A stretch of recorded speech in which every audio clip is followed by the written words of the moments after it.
Hi hello welcome to కేచర్ talks. నేను మీ కల్లం హరికృష్ణారెడ్డి. ఈరోజు ఉదయం ఆంధ్రజ్యోతి వార్తాపత్రిక చూడటం జరిగింది.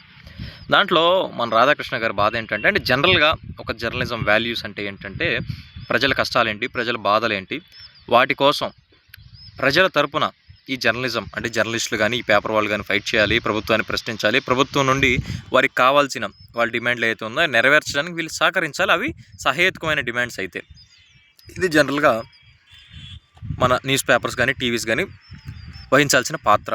అయితే మన రాధాకృష్ణ గారు మాత్రం దీనికి పూర్తి విరుద్ధం. ఎందుకు ఈ మాట అంటున్నానంటే, నిన్న గుంటూరులో మిర్చి యార్డుకి జగన్మోహన్ రెడ్డి గారు వచ్చారు. ఎందుకు వచ్చారు? రైతులకి గిట్టుబాటు ధర లేదు, వాళ్ళు ఎంత కష్టపడుతున్నారు, ఎంత ఇబ్బంది పడుతున్నారు, ఎంత పెట్టుబడి పెట్టారు, ఎంత నష్టం వస్తుంది, నష్టం రాకుండా ఉండాలంటే ప్రభుత్వం తీసుకోవాల్సిన చర్యలు ఏంటనేది రైతులతో మాట్లాడి నేరుగా ఒక వార్నింగ్ అనుకోండి, ప్రశ్నించడం అనుకోండి, డిమాండ్ అనుకోండి, ఏదన్నా అనుకోండి, ప్రభుత్వాన్ని చేసే కార్యక్రమం చేపట్టారు. వచ్చారు, రైతులను కలిశారు, ప్రెస్ మీట్ పెట్టారు, కనీస మద్దతు ధర కావాలని అడిగారు.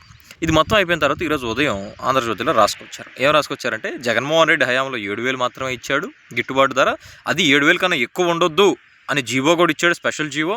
రైతులు 5 సంవత్సరాల పాటు రక్త కన్నీరే రైతులకి అసలు దుర్మార్గం చేసేసాడు. ఇంకేముంది, జగన్మోహన్ రెడ్డి పాలనలో రైతులు పంట పండించాలంటేనే అసలు దారుణంగా తయారైపోయిన పరిస్థితి అని సోదంతా రాసుకొచ్చాడు.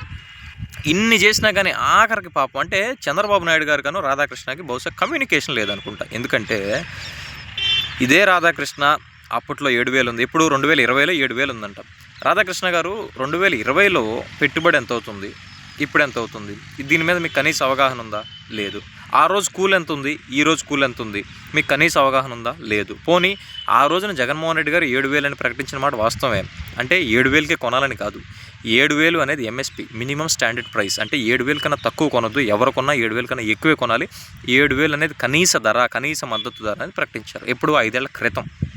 అయితే చంద్రబాబు నాయుడు గారు నిన్న సెంటర్కి ఒక లెటర్ రాశారు. ఏం రాశారు ఇక్కడ డిస్ప్లే చేస్తున్నారు చూడండి. అందులో క్లియర్గా 2023లో రైతులు మిర్చిని 20,500కి అమ్మారు, ఇప్పుడు 2024లో గత సంవత్సరం కూడా 20,000కి అమ్మారు, కానీ ఇప్పుడు 12,000 13,000 ఉంది, కాబట్టి రైతులు గిట్టుబాటు ధర వచ్చేలాగా చేయండి అని.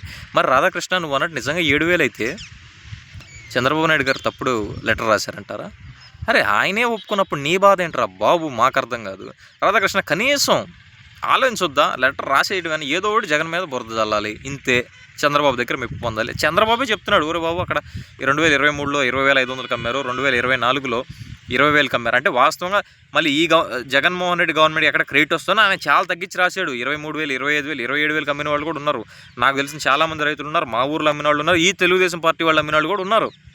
ఇవాళ వాళ్ళే బాధపడుతున్నారు, అందరూ బాధపడుతున్నారు కూడా, అందులో తెలుగుదేశం వాళ్ళు కూడా ఉన్నారు. కాబట్టి మనం ఏది చేసినా వార్త ఏం రాయాలి? నువ్వు రైతులు నష్టపోతున్నారు, జగన్మోహన్ రెడ్డి వాళ్ళ నుంచి పరామర్శించి వెళ్ళాడు, అంతేగాని 2020లో 7,000 ఇచ్చాడంటే అదేం వార్త? నాకు అర్థం కాదు. 2000 సంవత్సరంలో 3,000 ఉండిద్దిరా చంద్రబాబు నాయుడు ఉన్నప్పుడు, ఇప్పుడు ఆ 3,000 ఇస్తానంటాడు ఏంటి? రాస్తే బుద్ధి బుర్ర ఉండక్కర్లేదా రాధాకృష్ణ? Thank you.